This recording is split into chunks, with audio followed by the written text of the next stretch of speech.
Welcome to the Guitar Channel. I am super happy to welcome you a new interview. We are in the middle of I think the quietest place in the NAMM show at the Taylor booth, and I am with the one and only Andy Powers. Andy, how are you doing today? Quite well, thank you. Holding up at least. Yeah. Yeah, it's been a busy show. Yeah. And you have really a little piece of paradise right here. So maybe you should charge people to do interviews in here. No, I like having visitors. It's fun to get to kind of spend some time with fellow guitar enthusiasts. Mm. So last time we met, it was when we did that incredible road trip to Tecate, Mexico, to visit the factory. True. It was a great opportunity to visit such a nice factory. What happened since then? Everything? Yeah. Okay.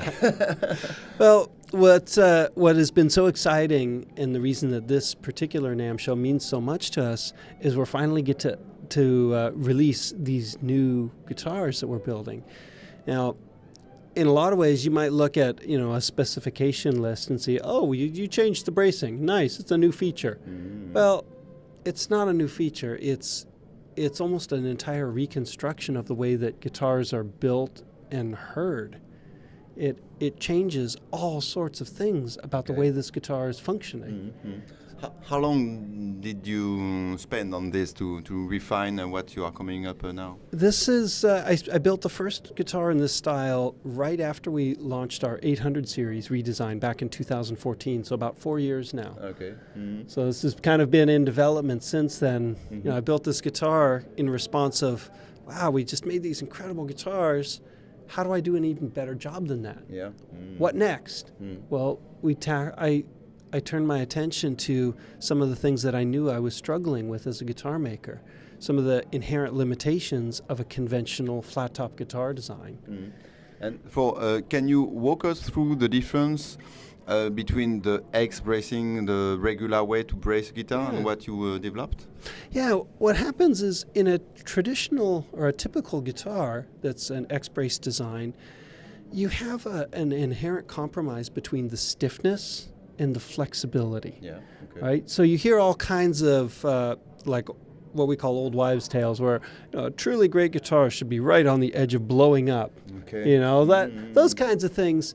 Because the fact of the matter is, to build sustain, you need a design that's very strong, like an electric guitar.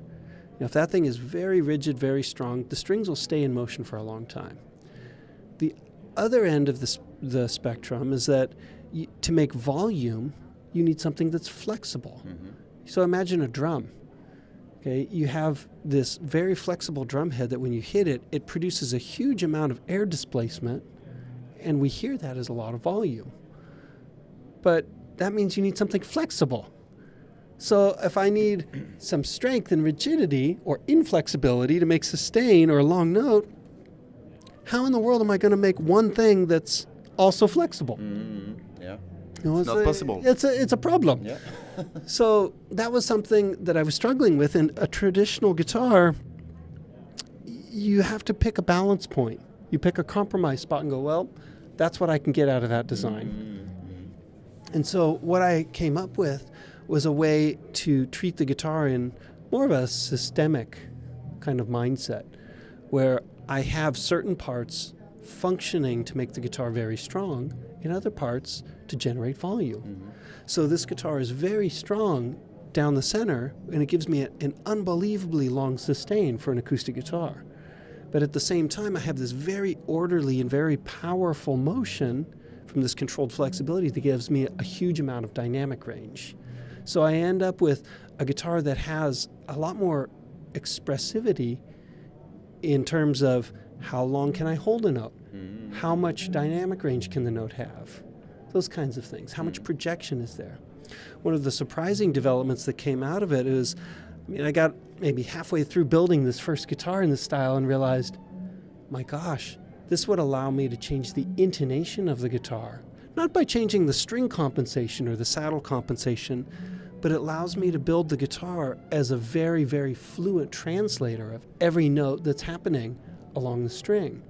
So now all the chords that we could play, every note will hit us as perfectly in tune.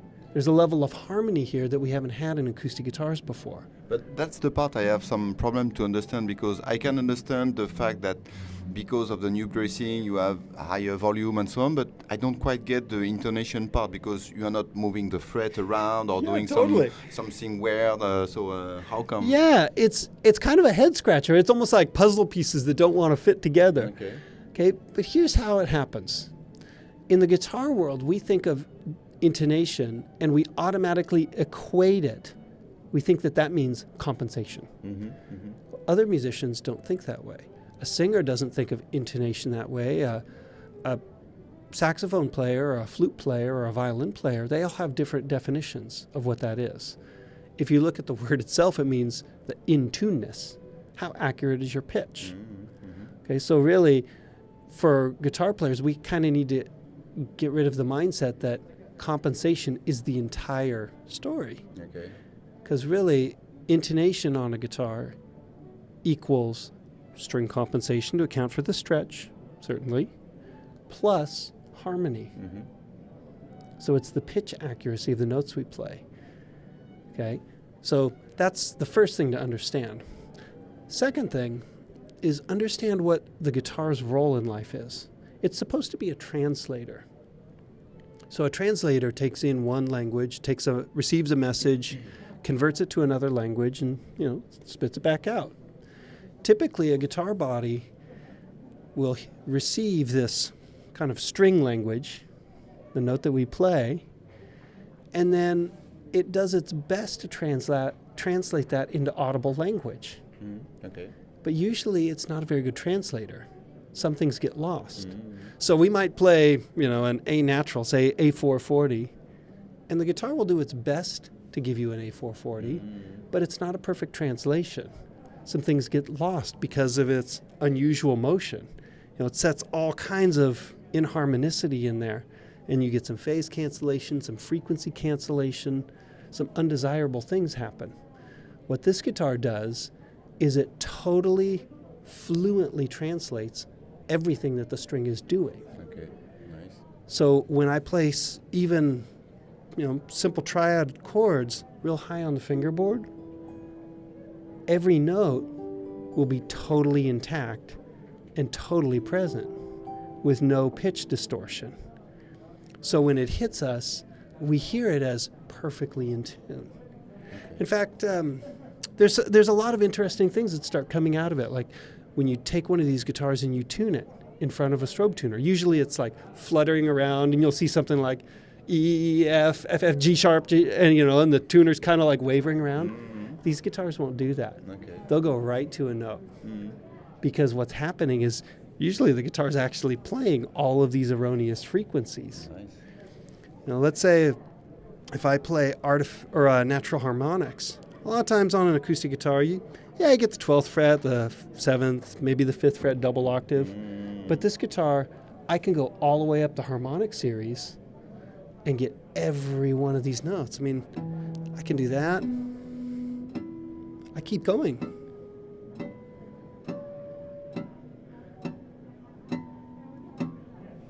It's true that usually on electric you can have up to the 5th if you're lucky, and then after that it's gone. Yeah, but in this case, the guitar body is such a fluent translator, everything that the player brings to the strings can be turned into audible language. And how did you come up with the idea of the bracing? Did you have a aha moment on the shower or surfing, or I don't know? Yeah, it was actually surfing. Okay. Oddly enough, That's the secret. You know me pretty well, but I was kind of wrestling with these things, and one morning I'd gone out and I'm looking at this local surf spot, and the conditions were incredible. And I'm watching this jetty and a wave breaking in perfect symmetry around it, thinking, this is what I'm after. This is what I want to see in my guitar. And so I went back and I keep a logbook of projects that I'm working on, right? And so I draw a picture of this thing, go, I need to try and capture this, and I need to get this into a guitar. So kind of just to spark my thinking, I drew a guitar shape around it. Okay. Around the picture, and then I went, I wonder what would happen if I actually built that. Because if I built that exact thing, that might just do this. So I got about halfway through building this guitar and went, oh my gosh, what just happened? This is actually going to work. You know, and I for a long while, I kind of kept it a secret. I built it in the little wood shop I have behind my house because I thought, oh my gosh, I'm going to be like sentenced to house arrest, or they're going to crucify me or burn me at the stake. The Inquisition is going to come and burn you down. Like, man, I'm going to be labeled a heretic for even trying this. But it was something I went, oh man, this is really unique, because if we build guitars like this, it expands this creative range that a musician could have. You know, a lot of players, you know, they'll strum even just open position chords and then start realizing they could play basic, simple chords and hear them with a level of harmony that they've never heard them with. I mean, literally every note can sit exactly where it needs to go. How many prototypes did you build to have the right formula? It's kind of interesting. The very first guitar that I built did a lot of these interesting things. And so I went, oh man, now what? And I've built a lot of them since then to, you know, so slowly tweak and refine little pieces, because it's such a different idea and such a new idea. It's very different than all of the other steel string flat top guitars I've built. Okay. I'm starting to rely more heavily on my experience as an archtop guitar builder and building mandolins and these other instruments to go, wow, I'm drawing from a much bigger pool now. Okay. And so at the moment, where are we going to see the V-Brace system implemented in the range of products? Oh, we're introducing it initially in our presentation series, our 900 series, our Koa, and this K14. But in the coming weeks, months, years, you'll see a lot more designs built around this construction method, because this gives us a lot of latitude to do different flavors, different styles of guitars, different sonorities for different playing styles and different musicians. So it's going eventually to replace the other bracing you used until then? Yeah, I imagine so. Okay. I don't know exactly when, but this is the direction we're going, because this is kind of like the beginning of chapter 2. Okay. It's a whole new generation of Taylor guitars. Nice. Cool adventure that you are starting. It's exciting. You have to give us the name of the secret beach you go to have those crazy ideas, Andy. Yeah, come visit San Diego. I'll take you there. So this is for steel string only. What about nylon strings? Just wait.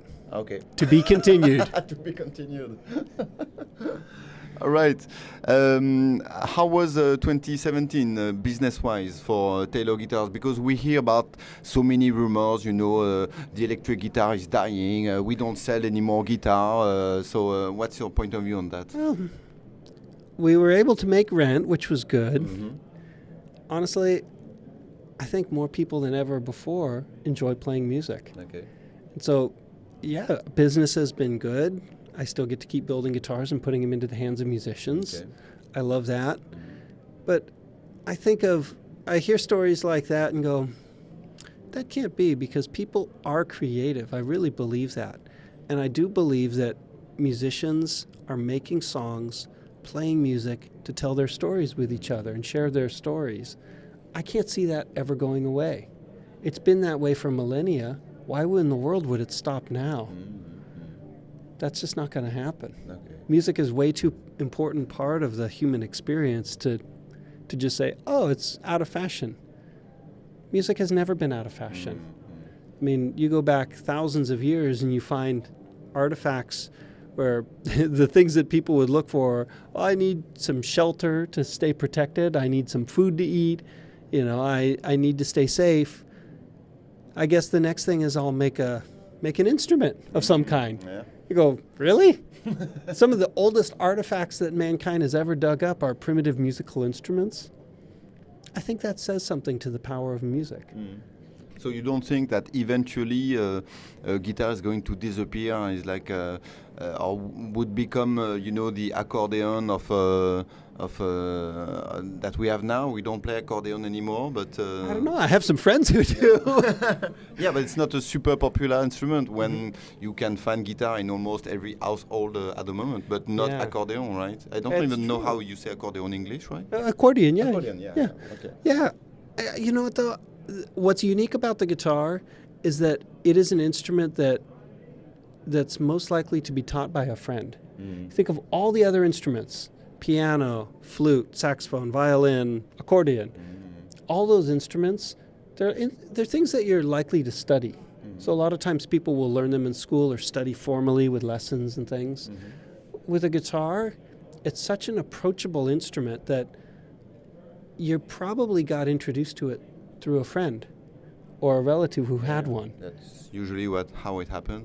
Because the bands that you hear, they play the song, and pretty quickly you can learn a couple of chords and realize, wow, I'm not just studying music, I'm actually making music. I'm playing a song.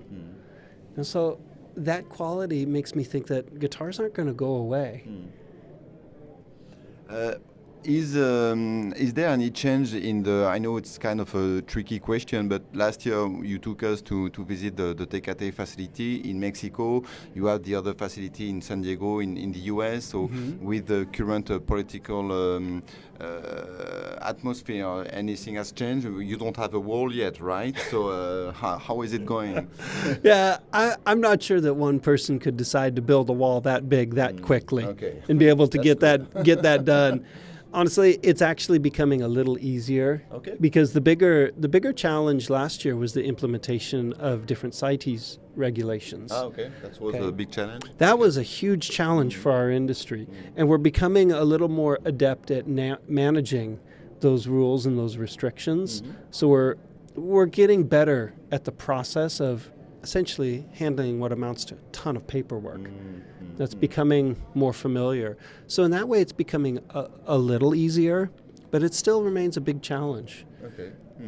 Anything new on the wood front? Not know any interesting species you experiment with? There's always new things, but lately what I've been most interested in is taking the traditional woods that I know and love, the woods that I know really well and built a lot of guitars with, and building these new designs out of them, because what I'm hearing for the first time is this expanded impression of what those ingredients are like. So in this case, I'm using koa and roasted Sitka spruce together, and man, we've built a lot of koa guitars, with spruce tops, but I'm hearing it in an entirely new and fresh way now. So that's been real interesting. Did you have some time to walk around the NAMM show and check out what the other guys are doing? No, I haven't yet. You're not allowed to go out? Kind of feels like that. It's been a busy show for us. So there's a handful of friends. I'll sneak out and get to catch up, because there's a couple of people that unfortunately I only get to see a couple of times a year. So it's nice to catch up and compare notes and see what we've been working on. Indeed, it was great to be able to have you on the show. So thank you very much for your time, and I wish you all the best for 2018. Thank you very much. Thank you.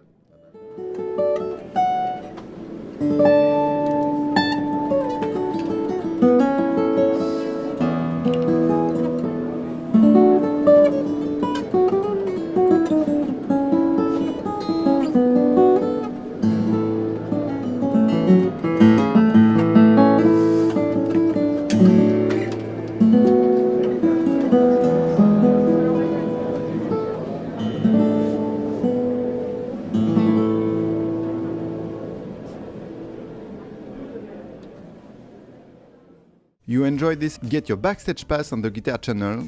This is only a small fraction of the content available.